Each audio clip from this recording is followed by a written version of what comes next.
1 Corinthiens, chapitre 9. Ne suis-je pas libre? Ne suis-je pas apôtre? N'ai-je pas vu Jésus-Christ notre Seigneur? N'êtes-vous pas mon œuvre dans le Seigneur? Si pour d'autres je ne suis pas apôtre, je le suis au moins pour vous, car vous êtes l'empreinte qui authentifie mon service en tant qu'apôtre dans le Seigneur. C'est là ma défense contre ceux qui m'accusent. N'avons-nous pas le droit de manger et de boire? N'avons-nous pas le droit d'emmener avec nous une sœur qui soit notre femme, comme le font les autres apôtres, les frères du Seigneur et Céphas? Ou bien sommes-nous les seuls, Barnabas et moi, à ne pas avoir le droit de ne pas travailler? Qui donc sert dans une armée à ses propres frais? Qui plante une vigne et n'en mange pas le fruit? Qui prend soin d'un troupeau et ne se nourrit pas du lait du troupeau? Est-ce purement d'un point de vue humain que je dis cela? La loi ne le dit-elle pas aussi? En effet, il est écrit dans la loi de Moïse, « Tu ne mettras pas de muselière au bœuf quand il foule le grain. » Dieu s'inquiète-t-il des bœufs ou bien est-ce principalement à cause de nous qu'il parle? Oui, c'est à cause de nous que cela a été écrit, car celui qui laboure doit labourer avec espérance, et celui qui bat le blé doit le faire avec l'espoir de recevoir sa part. Si nous avons semé pour vous les biens spirituels, est-ce trop si nous récoltons une part de vos biens matériels? Si d'autres exercent ce droit sur vous, n'est-ce pas plutôt à nous d'en jouir? Mais nous n'avons pas recouru à ce droit. Au contraire, nous supportons tout afin de ne pas créer d'obstacle à l'évangile de Christ. Ne savez-vous pas que ceux qui assurent le service du culte sont nourris par le temple, que ceux qui servent à l'autel reçoivent une part de ce qui est offert sur l'autel? De même aussi, le Seigneur a prescrit à ceux qui annoncent l'évangile de vivre de l'évangile. Quant à moi, je n'ai eu recours à aucun de ces droits, et je n'écris pas cela pour qu'il me soit accordé, car j'aimerais mieux mourir plutôt que de me laisser enlever ce sujet de fierté. Si j'annonce l'évangile, il n'y a pour moi aucun sujet de fierté, car c'est une nécessité qui m'est imposée, et malheur à moi si je n'annonce pas l'évangile. Si je le fais de bon cœur, j'en ai la récompense, mais si je le fais malgré moi, c'est une charge qui m'est confiée. Quelle est donc ma récompense? C'est d'offrir gratuitement l'évangile de Christ que j'annonce, sans faire usage de mon droit de prédicateur de l'évangile. En effet, bien que libre vis-à-vis de tous, je me suis fait l'esclave de tous afin de gagner le plus grand nombre. Avec les Juifs, j'ai été comme un Juif afin de gagner les Juifs.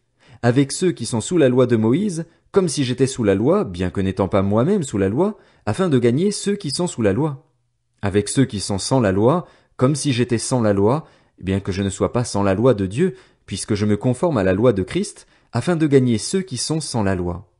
J'ai été comme faible avec les faibles afin de gagner les faibles. Je me suis fait tout à tous afin d'en sauver de toute manière quelques-uns, et je fais cela à cause de l'évangile afin d'avoir part à ses bénédictions.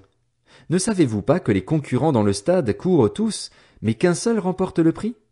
Courez de manière à le remporter. Tous les athlètes s'imposent toutes sortes de privations, et ils le font pour obtenir une couronne qui va se détruire. Mais nous, c'est pour une couronne indestructible. Moi donc, je cours, mais pas comme à l'aventure. Je boxe, mais non pour battre l'air. Au contraire, je traite durement mon corps et je le discipline, de peur d'être moi-même disqualifié après avoir prêché aux autres. 1 Corinthiens, chapitre 10. Frères et sœurs, je ne veux pas vous laisser ignorer que nos ancêtres ont tous été sous la nuée et qu'ils ont tous passé à travers la mer. Ils ont tous été baptisés en Moïse dans la nuée et dans la mer, ils ont tous mangé la même nourriture spirituelle et ils ont tous bu la même boisson spirituelle. En effet, ils buvaient à un rocher spirituel qui les accompagnait, et ce rocher était Christ. Mais la plupart d'entre eux n'ont pas été approuvés par Dieu, puisqu'ils sont morts dans le désert. Or ces faits sont arrivés pour nous servir d'exemple, afin que nous n'ayons pas de mauvais désirs comme eux en ont eu. Ne devenez pas idolâtres comme certains d'entre eux. En effet, il est écrit, le peuple s'assit pour manger et pour boire. Puis ils se levèrent pour s'amuser. Ne nous livrons pas non plus à l'immoralité sexuelle comme certains d'entre eux l'ont fait, de sorte que 23 000 sont tombés en un seul jour. Ne provoquons pas Christ comme certains d'entre eux l'ont fait, si bien qu'ils sont morts, victimes des serpents. Ne murmurez pas comme certains d'entre eux l'ont fait, de sorte qu'ils sont morts sous les coups du destructeur. Tous ces faits leur sont arrivés pour servir d'exemple, et ils ont été écrits pour notre instruction, à nous qui sommes parvenus à la fin des temps. Ainsi donc, que celui qui croit être debout fasse attention à ne pas tomber. Aucune tentation ne vous est survenue qui n'ait été humaine. Dieu est fidèle, et il ne permettra pas que vous soyez tentés au-delà de vos forces. Mais avec la tentation, il préparera aussi le moyen d'en sortir, afin que vous puissiez la supporter. C'est pourquoi, mes bien-aimés, fuyez l'idolâtrie. Je vous parle comme à des personnes intelligentes. Jugez vous-même de ce que je dis. La coupe de bénédiction que nous bénissons n'est-elle pas la communion au sang de Christ? Le pain que nous rompons n'est-il pas la communion au corps de Christ? Puisqu'il y a un seul pain, nous qui sommes nombreux, nous formons un seul corps, car nous participons tous à un même pain. Voyez les Israélites. Ceux qui mangent les animaux offerts en sacrifice ne sont-ils pas en communion avec l'autel? Que veux-je donc dire? Que la viande sacrifiée aux idoles aurait de l'importance, ou qu'une idole serait quelque chose? Pas du tout. Mais ce que les non-juifs sacrifient, ils le sacrifient à des démons, et non à Dieu. Or, je ne veux pas que vous soyez en communion avec les démons. Vous ne pouvez pas boire à la coupe du Seigneur et à la coupe des démons. Vous ne pouvez pas participer à la table du Seigneur et à la table des démons. Ou bien voulons-nous provoquer la jalousie du Seigneur? Sommes-nous plus forts que lui? Tout m'est permis, mais tout n'est pas utile. Tout m'est permis, mais tout n'édifie pas. Que personne ne cherche son propre intérêt, mais plutôt celui de l'autre.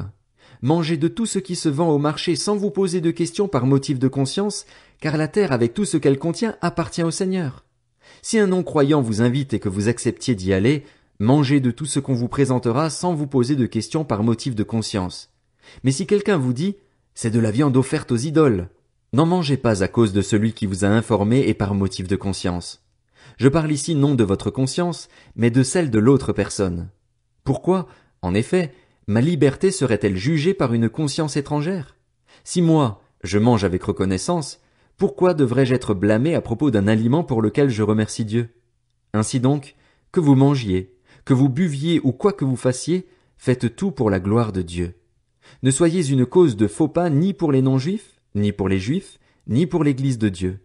Faites comme moi, je m'efforce en tout de plaire à tous, recherchant non mon avantage mais celui du plus grand nombre afin qu'ils soient sauvés. 1 Corinthiens 1, chapitre 11. Soyez mes imitateurs, comme je le suis moi-même de Christ. Je vous félicite de ce que vous vous souvenez de moi à tout point de vue et de ce que vous retenez mes instructions telles que je vous les ai transmises. Je veux cependant que vous sachiez ceci, Christ est le chef de tout homme, l'homme est le chef de la femme, et Dieu est le chef de Christ. Tout homme qui prie ou qui prophétise la tête couverte déshonore son chef. Toute femme, en revanche, qui prie ou qui prophétise la tête non couverte déshonore son chef à elle. En effet, c'est exactement comme si elle était rasée. Si une femme n'a pas la tête couverte, qu'elle se tonde aussi les cheveux. Et s'il est honteux pour une femme d'avoir les cheveux tondus ou d'être rasée, qu'elle se couvre donc la tête. L'homme n'est pas tenu de se couvrir la tête, puisqu'il est l'image de la gloire de Dieu. La femme, elle, est la gloire de l'homme. En effet, ce n'est pas l'homme qui a été tiré de la femme, mais la femme de l'homme. Et ce n'est pas l'homme qui a été créé à cause de la femme, mais la femme à cause de l'homme. Voilà pourquoi, à cause des anges, la femme doit porter sur la tête une marque d'autorité. Toutefois, dans le Seigneur, la femme n'existe pas sans l'homme, ni l'homme sans la femme, car, de même que la femme a été tirée de l'homme, de même l'homme naît de la femme, et tout vient de Dieu. Jugez-en vous-même. Est-il convenable pour une femme de prier Dieu sans avoir la tête couverte? La nature elle-même ne vous enseigne-t-elle pas que c'est une honte pour l'homme de porter des cheveux longs, alors que c'est une gloire pour la femme d'en porter parce que la chevelure lui a été donnée pour servir de voile? Si quelqu'un se plaît à contester, nous n'avons pas une telle habitude, et les églises de Dieu non plus. En faisant la remarque suivante, je ne veux pas vous féliciter, car vous vous rassemblez non pour devenir meilleur, mais pour devenir pire. Tout d'abord, j'apprends que, lorsque vous vous réunissez en assemblée, il y a parmi vous des divisions, et je le crois en partie. Il faut bien en effet qu'il y ait aussi des divisions parmi vous, afin que l'on puisse reconnaître ceux qui sont approuvés de Dieu au milieu de vous. Ainsi donc, lorsque vous vous réunissez, ce n'est pas pour prendre part au repas du Seigneur, car, dès que vous vous mettez à table, chacun s'empresse de prendre son propre repas, de sorte que l'un a faim, tandis que l'autre est ivre. N'avez-vous pas des maisons pour manger et boire? Ou bien méprisez-vous l'Église de Dieu et voulez-vous faire honte à ceux qui n'ont rien? Que vous dire? Faut-il vous féliciter? Sur ce point, je ne vous félicite pas. En effet, j'ai reçu du Seigneur ce que je vous ai transmis. Le Seigneur Jésus, la nuit où il a été arrêté, a pris du pain. Après avoir remercié Dieu, il l'a rompu et a dit, « Prenez, mangez. Ceci est mon corps qui est rompu pour vous. Faites ceci en souvenir de moi. » De même, après le repas, il a pris la coupe et a dit, « Cette coupe est la nouvelle alliance en mon sang. Faites ceci en souvenir de moi toutes les fois que vous en boirez. » En effet, toutes les fois que vous mangez ce pain et que vous buvez cette coupe, vous annoncez la mort du Seigneur jusqu'à ce qu'il vienne.